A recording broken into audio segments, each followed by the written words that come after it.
Next topic. All right, switching to the NBA. So, man, what is going on in New Orleans? Because they let it go past the trade deadline and then fire the GM.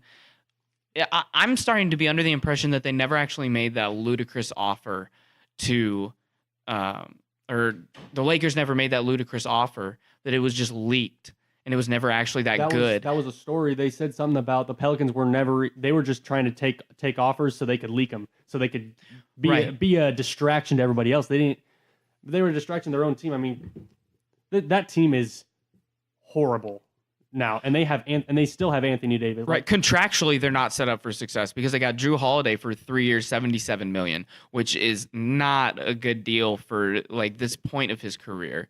They've done a lot of things wrong. They've done almost everything wrong. Though. Okay, yeah. At least they got rid of him. Mm-hmm.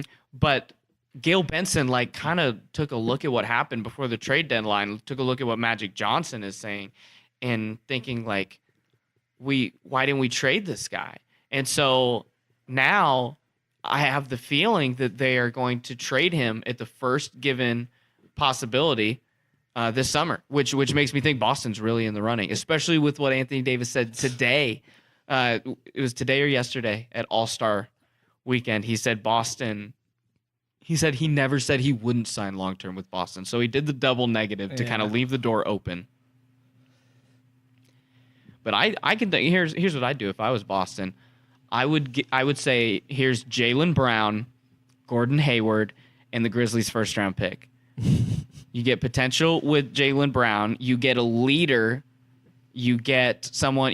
Gordon Hayward's been playing better, and that Grizzlies pick's going to be good. They just traded. Enough. Oh, it could be. It's not enough. It could, but that's where you gotta. The Lakers team. You can't. Yeah, and pretty 3 much draft all picks. the Lakers team was in that draft. For one player. But that Grizzlies pick will be better than the Lakers' first round picks. And Jalen Brown has as good of potential as Lonzo Ball or Kyle Kuzma. But they offered their 3 first round picks in the last 2 seasons. And 2 more first round picks. Okay, so for one player. All right, I hear you. And you're saying 3 people? Now I can't. I love it. Brandon's really getting into it. What's the name? What's the name of the GM they just hired? Former player. Can't think of it. But here's Danny Ainge.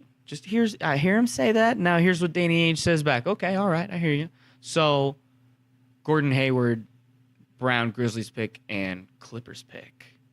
Boom. See, the Celtics still have all these draft picks for the next 2 years, and they have the best trade available to the Pelicans if they get to that. But I think that no one's ever won a trade against Danny Ainge, and that's going to continue whether AD is on the Celtics or not. Danny Ainge, he fleeced Minnesota for Kevin Garnett, and a lot of people say that's because McHale was their GM, and then he destroyed the Nets franchise. That was not with fair. their trade. Oh, no. He was like, oh my gosh, you just got a new owner from Russia who's trying to buy a team. Let me trade you my aging stars that all need new contracts for your picks in 5 years when your team is hampered by their contracts. Oh, what a trade. He ruined a franchise. How upset is Jay-Z? He ruined the upstart brand new franchise immediately. So I'll remember to try and win a quick title. I'll remember where I was when that trade happened. It was summer 2013. I remember thinking, okay, I gotta think long term about this and see down the road. And I was like, this could be good. This could not be good because I'm as a Kevin Garnett fan. He's my guy. And I was sad to see him go from the Celtics. That's the whole reason you're a Celtics fan. Absolutely, completely is. But I was just like, okay, maybe this will be good. And so we got Jalen Brown, Kyrie Irving, Jason Tatum, all from this. Oh, man. So you don't beat Danny Ainge in trades. So I'm not worried about what the Celtics do, but the Pelicans could really shoot themselves in the foot, depending on what they do. It's going to be this summer. He's going to get traded this summer. Oh, yeah, for sure. That's definitely what I think. It's a done deal. It's just Gail Benson has accidentally shown that he will be dealt this summer by firing Dell Demps. That's what I take away from this week. He basically said this guy messed up. She said he handled this wrong. I need someone to handle this better, which was weird because right before the trade deadline, the whole talk was like she's an NFL owner. that is kind of just understanding how this works. And then as the trade deadline passed, people thought like, okay, well, she said we have a year and a half on this guy's contract. We don't need to trade him right now. But in the NBA, one disgruntled star destroys your season. It's the NBA. The players matter so much more in the NBA than they do in the NFL. It hinges on one guy so much. One guy more can take than over baseball, hockey, soccer, any other sport. Right. Yeah, because one star will take over a locker. I mean, look at LeBron. Anywhere he goes, he takes over that locker room. So yeah, one guy will change a lot of things in the franchise. Which LeBron's going to rise up the hate dart again with his photo today from All-Star Weekend. Tampering rules do not apply on All-Star Weekend with him, Ben Simmons, and Anthony Davis. Should this be okay? I think it's okay because here's why I think it's okay because LeBron. I mean, what else? You really gonna be mad at this guy? I mean, I'm getting so sick of people being mad at LeBron. It's like what's wrong with? I don't know. I don't think there was an issue. I don't think there was a tampering thing. I think that LeBron really wants to poke the bear, and he's been doing this. He doesn't care. But he has a history of doing this even back to high school when he got a Hummer out of nowhere. You know, he grew up in project housing and with a single mom, and then he started driving a Hummer in high school. And there was a lawsuit, and people were looking into his eligibility because of where did he get this money, and he started driving an RC Hummer around in the parking lot before games. And there's pictures of him like driving around this little remote control Hummer car, like just mocking the attention around him. And granted, that's when he was 16, but here he is like 32, double his life later, still doing like little almost petty things for the attention. But no, he's not. It's for the picture. It's the same thing as with the Hummer. It's for the picture. It's for the picture, but it's not. It doesn't need to be for attention because it's going to get attention. Everything he does. He is just like he's like Donald Trump. He can't take a shit without somebody knowing about it. And granted, that's different if it's a president. But he's very careful how you compare LeBron to Donald Trump. No, yeah, but that's how I know. Clutch Sports lawyers. I'm not saying they're the same person at all, but I'm saying coverage of them is constant. And this is the funny thing: is one of them is a president. That's how popular LeBron. LeBron is. could be president. What if LeBron? I was just gonna say that. LeBron would win. No, LeBron would get. No, he would get the crowd support like nothing else. NBA Twitter would vote LeBron into president. Donald Trump made. Oh my God! Yeah, Donald Trump's president. That's what I'm saying. Have we not learned our lesson? LeBron's got to be more popular than Donald Trump. Yeah, and absolutely. But so the question is, and I think this is a great hypothetical. I don't know though. A lot of people are mad at LeBron because of all the shit he talks on Donald Trump. So maybe he's not as loved as you think. Last hypothetical question before we get back to the actual sports talk. But if LeBron was president, would he be more of a leftist president because of his upbringing, or a conservative president because of his current wealth? That's a good point. Probably doesn't want to tax the rich people because he's a rich person. That is a debate for another day, Jake. That sounds fiery. That's an interesting. That will be. You better come for the king, or when you come for the king, you best aim for the head. Isn't that the same? I would love to have this analysis on the Jake Williams show. Let's do it. Political pundit. But that's what I'm just saying is like LeBron. He knows he's gonna get attention, so I think that what's wrong with trolling? Why does he do things to get the negative attention on purpose? What's wrong with trolling? Why do people hate trolling like that? He's poking fun at it. Like, but is he supposed to be above that? Is that level of social figure? It's back to his comment where he said, "I've already done everything. Why do I care what anybody thinks about me?" You know, exactly. Like he's like, "There's nothing for me here, so it doesn't matter." He cares. He does. Cares. No, I'm not saying he doesn't care, but like he's not gonna change what he's gonna do what he wants.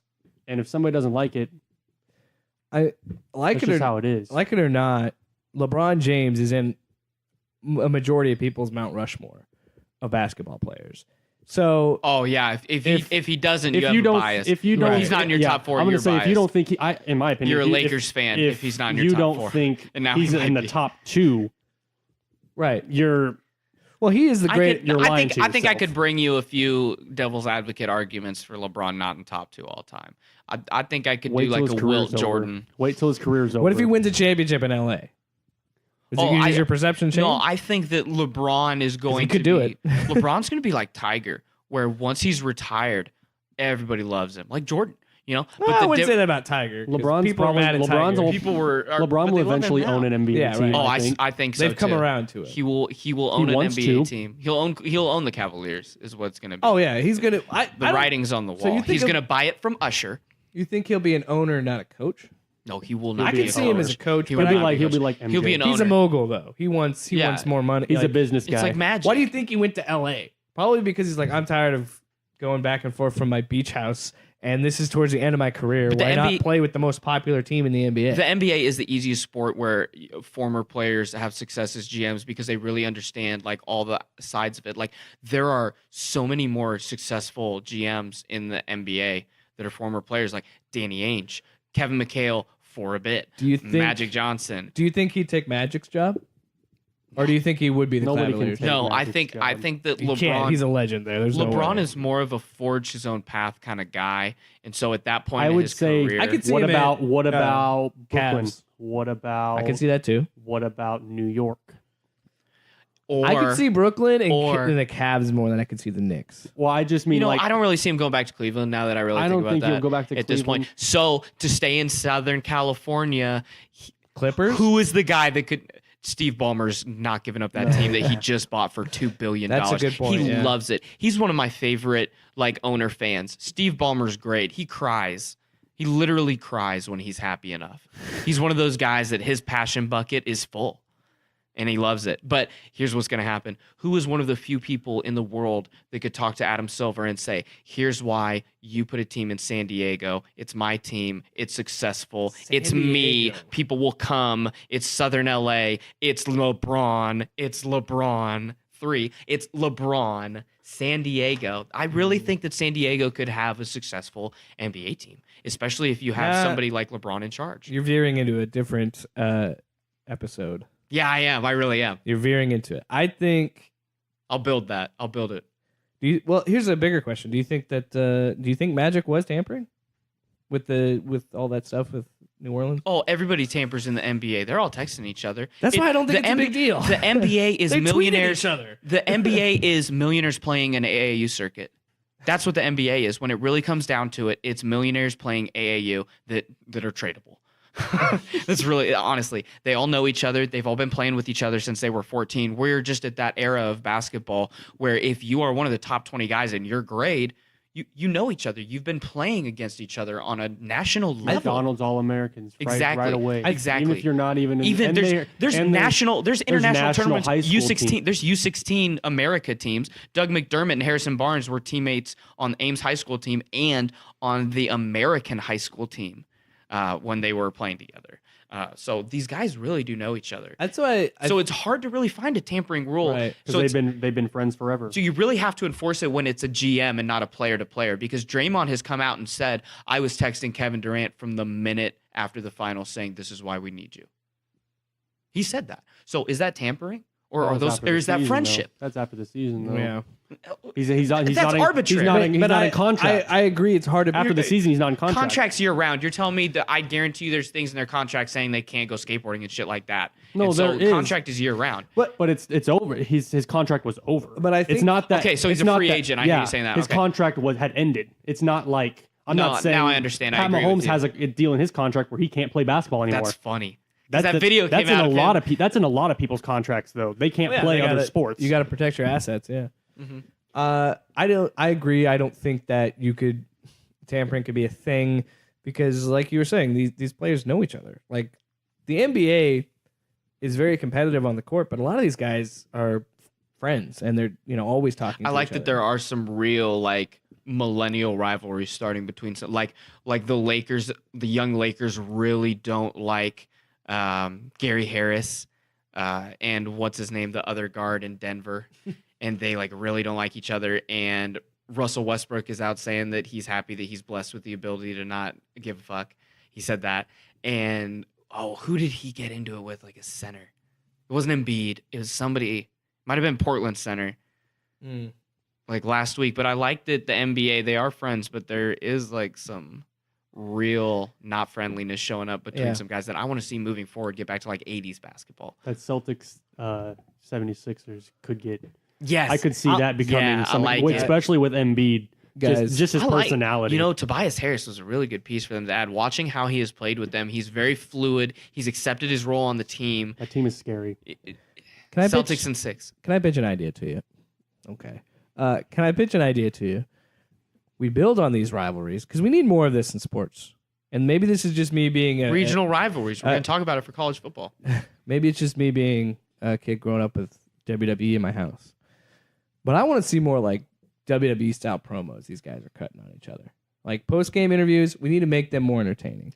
Like Richard Sherman at the end of the. I was just going to say, well, that was the greatest. But post-game people interview. hated on him so much. And so if you're going to do that, you have to have an orchestrated heel turn, which turns you into a scripted show. So it's Right. it's a WWE. it's a path of no Right. return if you start doing that. It's a path of no return. And guess what? We're going to see it from the XFL because Vince McMahon. You will never be able to convince me that This is not the 2001 XFL. if any man. you will never be able to convince me that the XFL is on the up and up. I'm gonna slap you. Any storyline. Slap you right in the mouth. Vince McMahon.